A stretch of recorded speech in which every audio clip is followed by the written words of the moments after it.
which is possibly the ailment that killed Pocahontas. Some type of lung ailment, whether it was tuberculosis. Red cedar here. She's got dandelion, tulip poplar bark, sweet gum bark, and walnut bark. And I'm not sure what everything's used for there, but Over here, these things are used for stomach problems. The 2 barks can be used for dysentery. This is black walnut, this is sweet gum, and this is kind of a species of dandelions that they would have used. This is poplar over here, and that you chew green, and that is a stimulant. It can also be a sexual stimulant as well. So the black, all these you can use, you make teas out of, but the black walnut you can actually boil the bark, and then you wrap it around someone's arm, and it's supposed to cure chills. So. We also know that they use colorization, so they would take a reed and they would heat it till it almost caught fire, and they would take a wet piece of buckskin and wherever needed to be colorized, they would. Sounds fun to me. tastes sweet, Yeah, it smells kind of sweet. but also bitter. Hey, but I do have the otter. It's an otter that's split, and outside the otter is all these claws of bears. 25 bear claws. And then I have 4 of the canine teeth there, and then I have a large claw from actually a grizzly, which people ask me, could the Powhatan have gotten that? Yes. That could have come a long way from where the grizzlies live and got here, so that would be a really prized possession. Another prized possession I have that just was bestowed today is actually one of the smallest things I'm wearing around my neck, but it's this right here. This is a coin that they would use for adding. It's very cheap for the English, and but it's made of cotton, and it's engraved, and so that's going to be a very valuable thing. The other thing is these 2 glass beads on this necklace as well. We don't think of beads being super valuable, but they are going to hold their value because of the fact we don't have glass. So glass is some commodity. Another thing I got from the English, actually it was a battlefield pickup for me, but the English wear these things around their neck to protect their necks, called gorgets, and this is one that I broke apart, and what I'm going to use these for is I will make armbands out of them. So I will bend them into shape, and I'll punch holes in them, and I'll use these for nice armbands around my arms for some nice kind of shine, and for that, so we could use those. This copper pot here, I probably wouldn't even use as a cook pot. What I would do is break this apart and dish out the copper to who I want to give it to. As a respected chief, my job is to control the trade on this, which I don't do such a good job because the English who don't stay here, the merchants and the fishermen, are going to trade copper pots for whole beaver hides.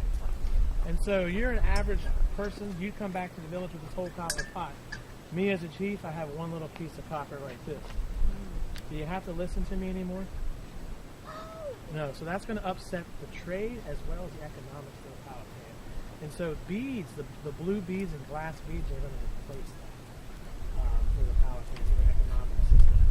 So it was, the English didn't mean to do that. They actually realized that the copper was so valued that Dale will write laws to protect the trade. That's why not anyone can go trade with the Indians. It's punishable by death because he doesn't want to mess up the value. So let's say one day Dale's men trade 2 copper pots for, let's say, 8 bushels of corn, and then the next day someone escaped and traded 3 copper pots for 6 bushels of corn. No longer the value is the same. So, and the English rely on the trade with the Powhatan for food in the early years. That's how they're surviving. They were told by the Virginia Company of London to trade with the naturals for your food. So, because they don't have steel, do they? They don't have steel, but they got plenty of pelts. So I shipped these exotic pelts back to Old Blighty, and within a couple of months, some very wealthy woman is walking through the port of St. George wearing a skunk stole, and she's the hot thing on the block, because it's like someone today bringing you something from Mars. It's that we're just so far away from the average person.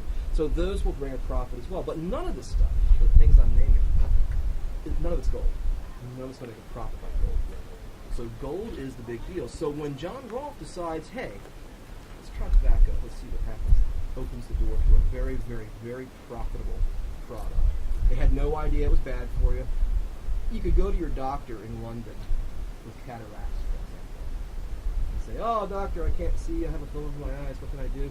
And he will blow smoke in your eyes 3 days a week, 3 times a week for a month, and completely expect your eyes to recover. Because it's rare, it's exotic, therefore it must have medicinal qualities. They're still doing crazy stuff like that in the 1800s, patent medicine, snake oil. So it's by virtue of its rarity, it must have healing powers. So they proclaim that it can do all kinds of that. Just drives the price up. So if you're getting into the tobacco market over here, you're going to make some money. The funny thing is, who's the king during all this? James, right? King James I of England, 6th down. He hates tobacco.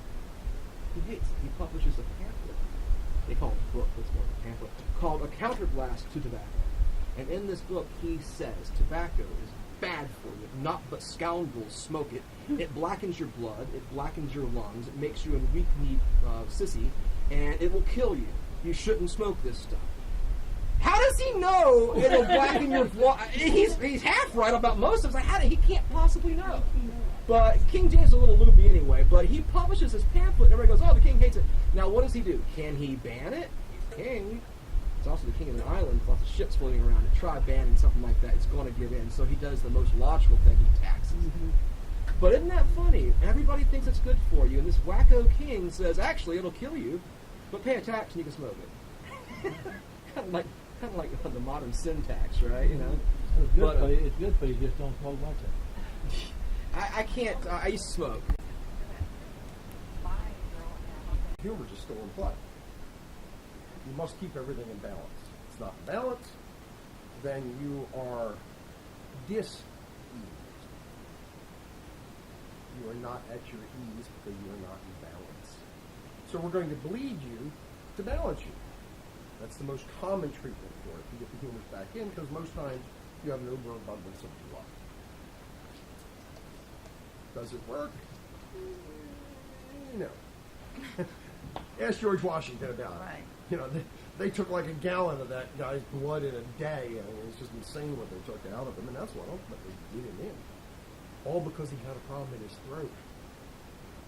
So they drained him. Right? So much for learning how to treat things.